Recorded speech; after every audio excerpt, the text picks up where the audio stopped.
WhiskyJason here, whiskey from the viewpoint of an American over here in Germany, often tasting rare and exotic whiskeys. Annandale, in and of itself, is a rare exotic whiskey. Single cask for Germany exclusive, even more rare and exotic. And last of all, we now have the Deerhound-Collection. This is from an independent bottler over here in Germany, and all their bottles will now have this Deerhound on there, made by Lana Mattison. I owe you still a video about this one. This is the Linkwood, this is the Annandale, and there's going to be 4 more, I think. So it's going to be a series of 6 for people who like interesting labels with dogs on them, yeah?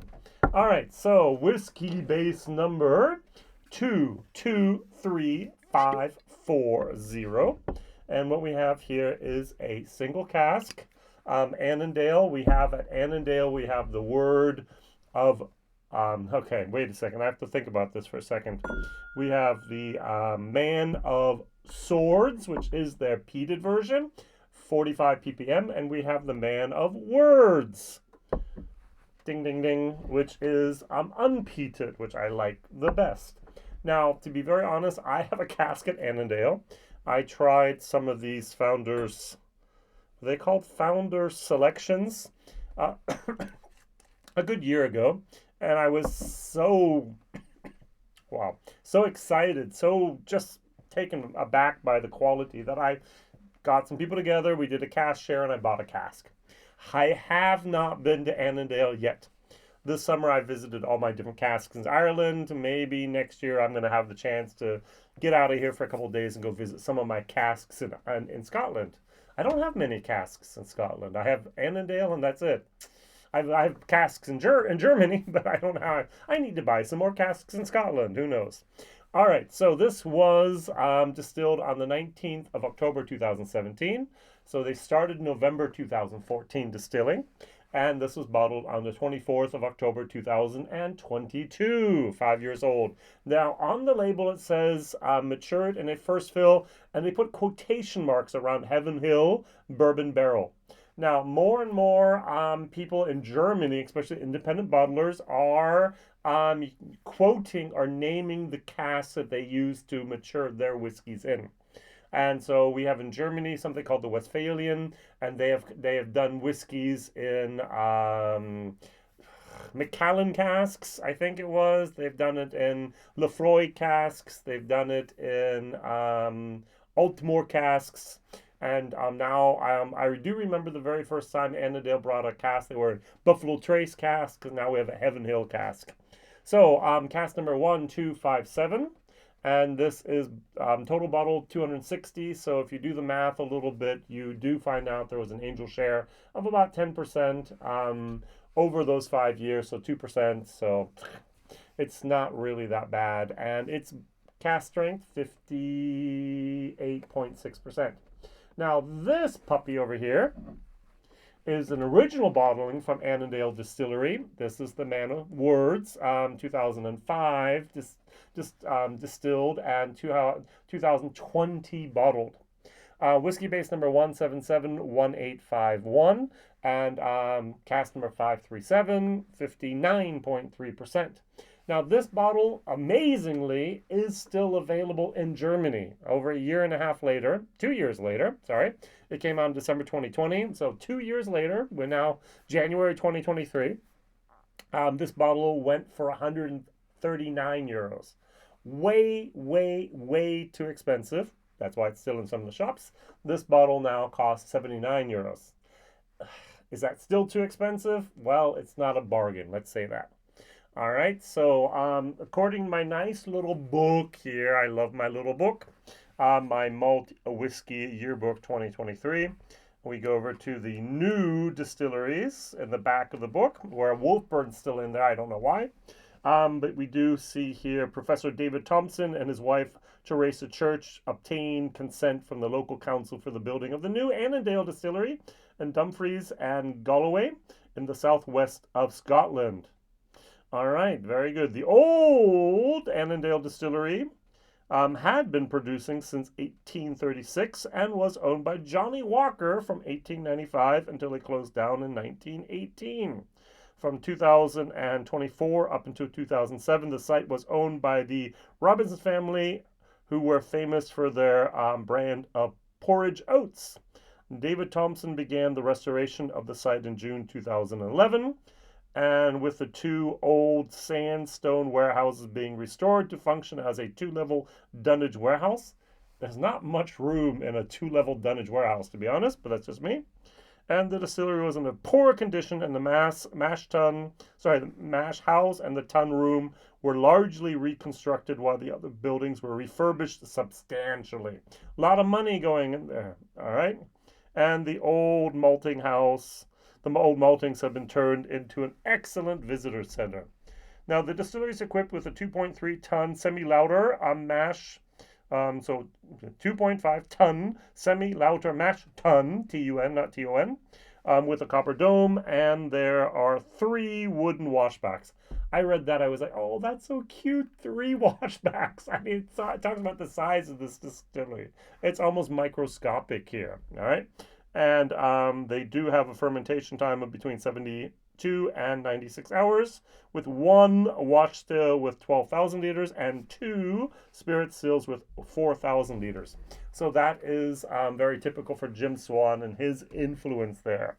Now, I personally think Annandale, at least considering Germany, in my market view that I have, overview that I have at the moment, have done basically almost nothing in the German market to announce their presence and to really try to capture an audience, a market share here. All right, so Todabig, they have a brand ambassador over here. Every single whiskey fair, everything, they've taken influences over to the Isle of Skye. There's been a lot of things online. They've done a lot to actually engage with the community here. Rase, keep on pushing out new single casks, keep on doing things at different whiskey fairs. So what else do we have here? Nick Neen, not only that, they actually had a camera crew at their place, and they were on national TV in France and Germany. Kingsbarn, very, very good. Lindor's, very, very good. All these other new distilleries are doing so much for publicity and getting that word. Lochlee, Annandale kind of is like really under the radar, almost below ground, subterrestrial. Oh, who knows? I'm not really sure because of capacity or commodity, get money, or why is Annandale really not doing that much? Who knows? All right, what we do have over here in Germany is we have a few different independent bottlers who are at the very, very beginning. They got in on the ground floor at Annandale and bought casks. So I'm not sure if Thilo Schnabel, that's the name of the guy who started the Caskhound, cask, he actually bought this cask 2017, or he might have actually bought it 2018, 19, and now just bottled it. Could be. I think my cask had already been there as well for like 4 to 5 months when I bought it. So it wasn't I bought it and then they filled it. I bought a cask that was already there. So that's just fine. All right, so very, very good. Now let's try the different whiskeys, evaluate them, and talk about them. Let's do this. 1 second. I have a thought. I'm going to wait. Now on the nose, I get barley, sugars. I get a light little bit of a wood note, a pear, a little bit of a sour pear, a little bit of green apple, and a tiny, tiny, tiny little bit of cinnamon, interesting enough. This has more of the wood spice I like. And that brings me now to my thought experiment of the day. I might have to change the question of the day to the thought experiment of the day. So I think I mentioned about a week or two ago, imagine you had the opportunity at a distillery to do a experiment. So I talked about, maybe it was with Edredauer, we had the Marsala, we had the Bordeaux, and we had the Bourbon, and it was like, okay, what 3, what 6 would you choose to do that? And now I have a new experiment I'd love to do. For example, just take Annandale. Imagine I could buy 6 casks, or I could fill 6 casks at Annandale. What I would do is I would have the spirit from one spirit run go into those 6 casks. I hope they can do that. If it's only four, it's only four, whatever. But I would like the identical thing. All right. So, and then I would buy beforehand. I'd buy a first fill Maker's Mark cask, a first fill wood. Well, I would go for yeah, we could go for a Woodford Reserve, a first fill Wild Turkey, a first fill Heaven Hill, whatever that means. Elijah Craig, yay. A first fill Booker's, a first fill Eagle Rare. All right, so 6 different bourbon casks that have been emptied, that have been transported over to Scotland, and that I can now fill with the same new make, identical new make. And then put it in the exact same location. I mean, sister casks beside each other in the warehouse, not beside a window, but in the middle. It's using dunnage warehouses anywhere there, so towards the top, and leave it sit for 5 to 8 years. And then after 5 years, I would try it. Are they ready? Okay. Okay, 8. Oh, yeah. And I would take them and I would actually then bottle them in 0.2 liter bottles. And I'd send out sets. All right. And so we would actually have 6 different distilleries, first fill bourbon casks with exact same distillate. And then you would see how different, my personal opinion, they will be different, the different bourbons have, the difference the bourbons have on that distillate after only 5, maybe only 5 years, maybe 8. Now, the problem that we have here is, even though we're using first fill bourbon casks, there will be a difference. And it's not necessarily just because of the wood, the trees that were used, but it's also because of the original distillate, the bourbon that was in there firsthand. And then we reuse that cask maybe even again, and I'd love to do this experiment a second time. And I'd take those casks and I would refill them with also another run of distillate and let them set for another 10 years and see how those second fill bourbon even out because of the distillate of the first time, more influence than the original bourbon, or if they all strong have deviations still. And that would be, I think from the scientific point of view, would be so interesting. What would be my control whiskey? I don't know. All right, what is my, always with that experiment, you have control, and then you have the variations. I would have 6 different variants. I would not know what my control would be. But that would be something that I would love to do. All right, thought experiment ended, because I think that the Heaven Hill casks are not as good as these casks were. And I don't know what they were. Was it a Buffalo Trace? They used Buffalo Trace at the beginning more. It didn't say it. I'm so sorry. All right, so, and that's the only thing I can think of. Now, the second question I could ask, I'm finally going to come and taste the whiskey, is what other variables would there be? We can talk about the malted barley. Maybe they got different barley harvests. Maybe they got different barley sources. Maybe the barley was malted differently to a different degree, to a different category. Maybe the summers or the winters were between 2015, where this was bottled in 2020, and 2017 and 2022, there was a difference there that changed how it worked. Maybe this was just in the dunnage warehouse. Maybe this was not in a dunnage warehouse. There are so many variables having this product.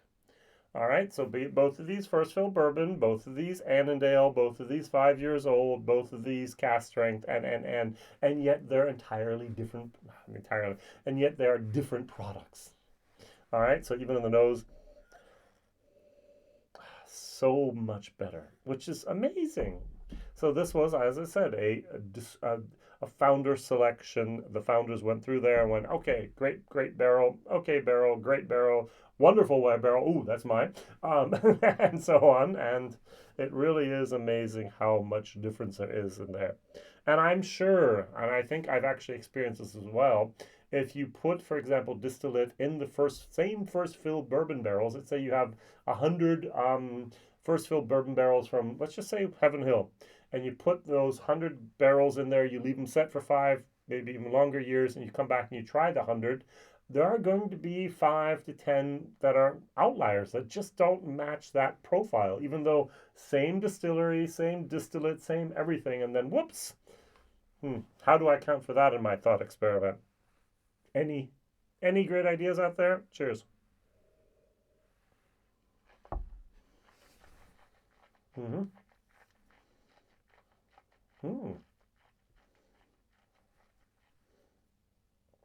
There's a certain goodness here.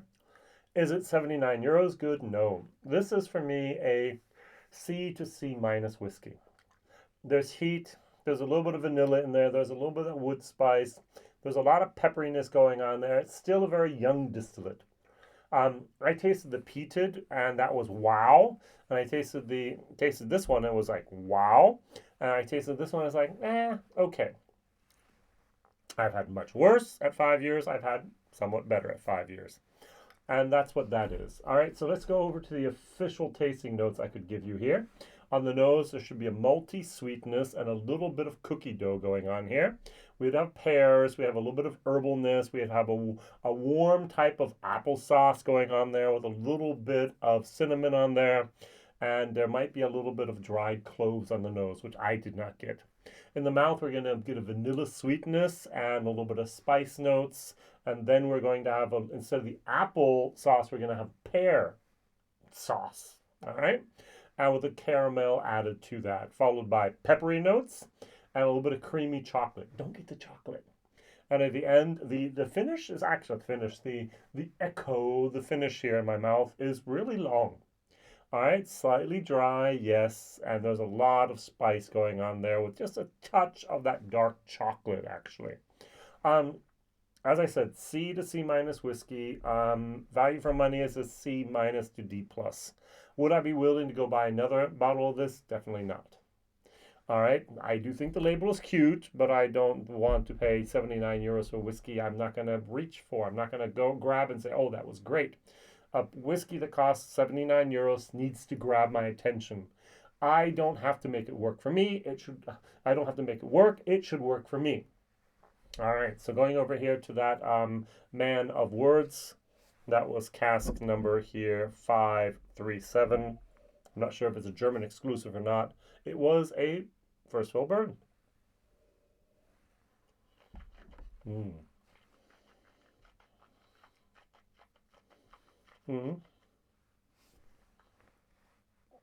There's so much more depth here. There's so much more creaminess, so much more fruitiness. Even the fruitiness is more. There's a little bit of mango going on in here instead of just the apples and the pears. It's got a much more of a darker moment going on there. And dark not in black, as in more of a beige. After I used the word beige, it was like, no, Roy said beige whiskey is bad. Sorry, Aquavite. Aquavite.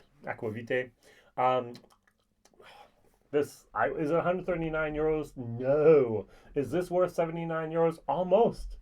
Is this worth maybe 59 euros for my price and value and my experience of the taste? Maybe. But prices are going up, and so I might have to readjust that as well. All right, very, very good. A lot of thought experiments, a lot of things I've talked about here in that video. What 6 different first bourbon casks would you use? How could I have my control unit so that I know the variables, and how do I do that? And the last thing is, what other variables could have affected the difference of these two whiskeys? Please write all those, whatever you want to, in the chat below would be great. If you've been here and watched my videos for a while, you do notice that it's worth coming back. Not because you'll be able to try the whiskey, not really often my goal, but my desire is to share my journey of learning about whiskey. And so I keep on learning, I keep on sharing, I keep on sharing, I keep on learning. And that's something I do here with my channel actually a lot. And so welcome on aboard and learn together with me all about whiskey. I've been doing it for 6 years now, very intensively. And I've moved to just someone who's like, I want to learn about whiskey, to someone who imports whiskey over here and sells it and makes a living from it, partially at least. And so that's very good to see you. Whiskey Jason here. Share, like, and tell others. Bye-bye.